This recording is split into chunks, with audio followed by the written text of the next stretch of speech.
खुसूसन doctor ईसा अहमद, जब मैं मिलने उनको आया था 51 में, मैं बोला क्यों है? मैं बोले इस्लामिक इदारे देखना है। बोले आपको पाकिस्तान में इदारे मिलेंगे, इस्लाम नहीं मिलेगा। अल्लाह उनको जन्नत नसीब फरमाए,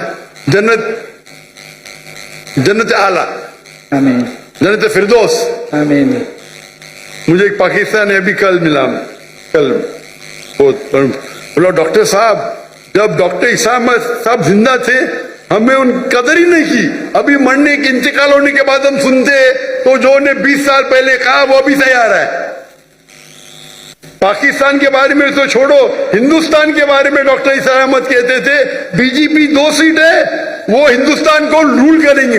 क्या कौन सोच भी नहीं सकता था ख्वाब में। ये डॉक्टर ईसा अहमद साहब की दूर अंदेशी है, फॉर साइटेडनेस।